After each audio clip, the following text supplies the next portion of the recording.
Bonjour Monsieur Sorel, merci pour le travail de réinformation que vous avez fait depuis tant d'années.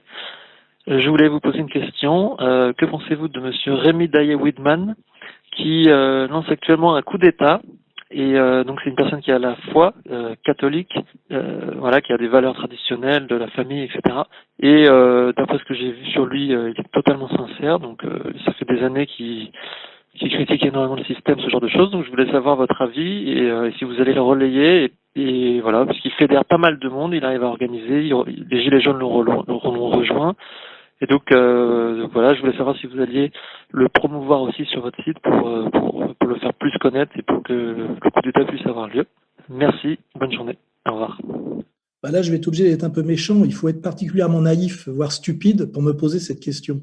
Vous pensez bien que quand on prépare un coup d'État, on poste pas des vidéos sur YouTube. Pour ça, il faut être en contact avec la haute hiérarchie des corps constitués, hein, police, armée et autres. Et ce monsieur est bien gentil, ce qu'il dit, je pourrais l'écrire aussi, mais je dirais, c'est un naïf et un mythomane, un peu comme l'était d'ailleurs monsieur Fiori qui vient de se faire arrêter d'ailleurs. Mais alors, si vous réfléchissez bien, quand vous faites ce genre de vidéos sur YouTube, eh ben la police qui les laisse, parce que normalement c'est le mec devrait se faire arrêter, comme j'ai été arrêté moi pour atteinte à la sûreté de l'État, et son compte YouTube supprimé, comme mon compte a été supprimé.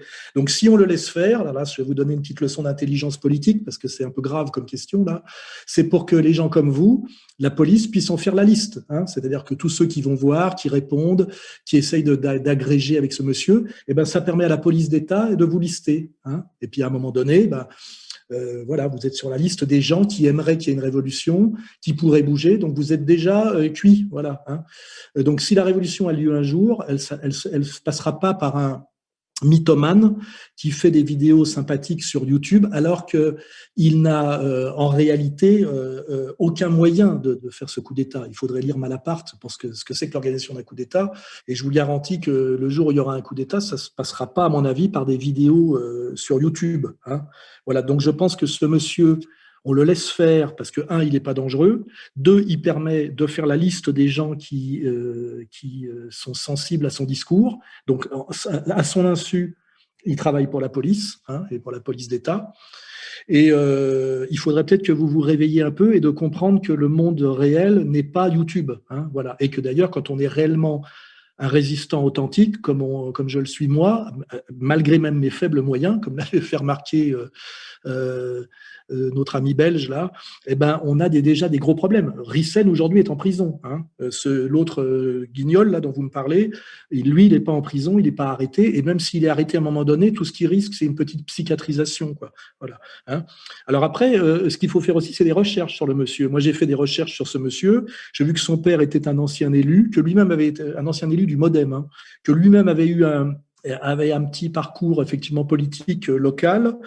Il paraît même qu'il serait le cousin d'Edoui Plenel. Ça, moi, je rentre pas dans le complotisme en pensant que c'est un agent, hein, mais je pense que c'est un doux rêveur et un doux dingue. Et que ce genre de personne est dangereuse, voilà, parce que c'est le genre de type. Rappelez-vous Fiori, hein, à cause de lui, il y a un gradé de la gendarmerie qui s'est retrouvé en hôpital psychiatrique, et Fiori disait qu'il suffisait d'arriver avec un paplard à l'Élysée pour démontrer que le président n'était pas le président pour des raisons d'argutie juridique, et puis qu'il allait gentiment nous rendre les clés de l'Élysée.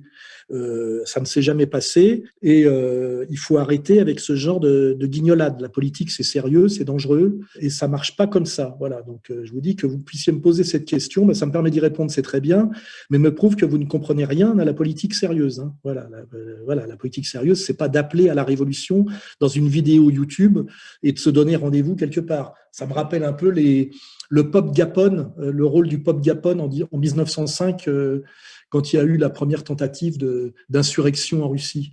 Hein, ça a donné quand même des centaines de travailleurs avec leurs femmes et leurs gosses même qui se sont fait mitrailler devant les murs du Kremlin en 1905. Voilà. Donc voilà, votre question me permet de bien aider à faire la différence entre le sérieux politique et puis les youtubeurs, quoi. On est toujours dans cette question, hein, où est le sérieux, où est le frivole, où est le spectacle. Et voilà, il y a le spectacle et le frivole, et ben il y a ce monsieur, il y a Vincent Lapierre, il y en a d'autres comme ça, Salim Laibi, je vois qu'on laisse continuer à exister. Et puis il y a ceux qui sont dans le sérieux, comme moi, comme Rissen, ou d'autres qui sont obligés de s'expatrier ou qui finissent en prison et qui sont persécutés par des procès à répétition, des condamnations, des agressions, des tentatives d'agression, des diabolisations violentes. Et c'est à ce genre de critères sérieux et objectifs qu'on peut juger de l'action politique de quelqu'un. Voilà. Donc, j'espère que j'ai été assez clair et que ça en éclairera d'autres, parce que ça, effectivement, sinon, ça peut être dangereux.